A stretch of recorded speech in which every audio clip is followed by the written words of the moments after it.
Throughout the library's 125-year history, many of its successes can be attributed to the dedication and hard work of women in the Cedar Rapids community. It was the tireless work and dedication of one woman in particular, Ada Van Vechten, who showed the community the value of a free public library for its citizens. Beginning in 1895, Van Vechten organized 8 women's literacy clubs into the City of Federation of Ladies Literacy Clubs. The women of the Federation campaigned to establish a library, organizing concerts and circulating petitions. While women could not vote generally in 1894, Iowa became one of only 2 states to pass legislation allowing women to vote on limited tax issues, including library levies. The City Council put the matter to a public vote in 1896, and the library was approved by just 59 votes. According to the Cedar Rapids Gazette, had it not been for the efforts of the women themselves who voted in every ward in the city, the proposition would undoubtedly have been lost. The mayor asked Van Vechten to choose the new library's board of trustees. The 4 women and 5 men of the new board elected Van Vechten their president. It was with her guidance that the board hired Virginia Dodge, a trained librarian, as the first head librarian. Dodge was from Oak Park, Illinois, and had studied at Wellesley College and completed library school at Armour Institute. She opened the new library along with assistant Catherine Canfield. Before the grand opening in the Granby Building in 1897, Dodge and Canfield purchased and organized all of the 1,300 volumes according to the Dewey Decimal System and created a handwritten catalog for patron use. Both Dodge and Canfield staffed all of the hours the library was open, making a combined monthly salary of $90. With the help of her board, Van Vechten continued to grow the library to meet the demands the community was placing upon it, including securing funding from philanthropist Andrew Carnegie to erect the first library building. Only 5 months after the opening ceremony in 1905, Van Vechten passed away. To honor her, the library closed its doors for her funeral. In 1907, a stained glass window was gifted to the library in her memory.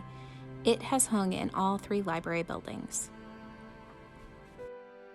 On September 1, 1910, the library hired Joanna Heggy as head librarian. Heggy had graduated from the University of Illinois with her library degree and served communities in Nebraska for several years before accepting the position. Heggy was one of the first librarians to value extension work, which put books and librarians into the community at groceries, workplaces, hospitals, and other locations to ease the hardship of traveling to the library. Over Heggy's 29 years serving the community, the Cedar Rapids area grew to 60,000 people, an 83% population increase, which included an increase in library patrons by 99%. Upon her retirement as head librarian in 1939, Alice B. Story took over the role. Story graduated from Simpson College and got her library degree at the University of Wisconsin. During World War II, Story was the chairman of the Cedar Rapids Victory Book Campaign, collecting thousands of books from the community to send to troops fighting in the war. On the home front, she helped to build a more robust reference department, as families often needed help searching for the clues in their loved ones' letters from the front.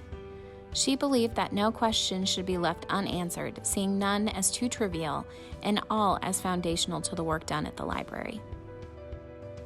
Story played a significant role in libraries at the state level. She was an executive board member and served as vice president and president of the Iowa Library Association. After 10 years of serving the Cedar Rapids community, she retired, ending the over 50-year stretch of female leadership at the library. While not a head librarian, Ruby Taylor served the library under both Heggy and Story, retiring in 1956 after 42 years of service.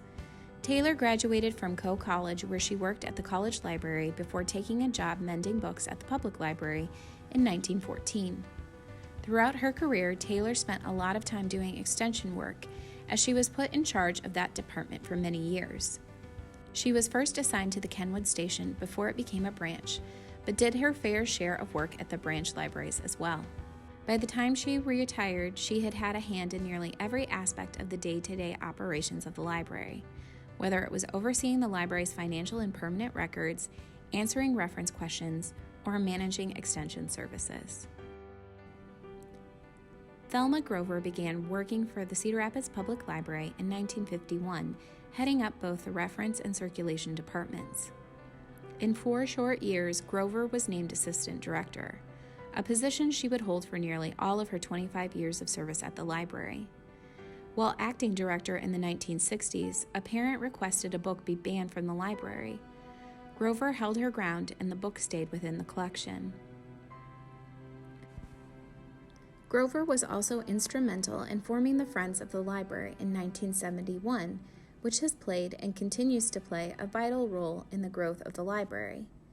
In addition to her work at the library, Grover played a significant role at the state level and was awarded an honorary award for her work as a professional librarian. Upon her retirement in 1975, the library hung a plaque in her honor, a first for any employee.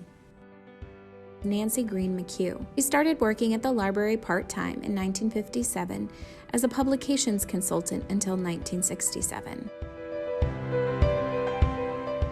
In 1977, McHugh resigned from the Friends organization to join the Board of Trustees, which she was a member of for 12 years. During the time, she rallied the dispirited trustees to continue the fight for a new public library building. It was McHugh who was instrumental in securing the $6.2 million from the Hall Foundation to build the 1985 library building by appealing to family friend and president of the Hall Foundation, Bill Whipple, for a larger sum than was originally requested.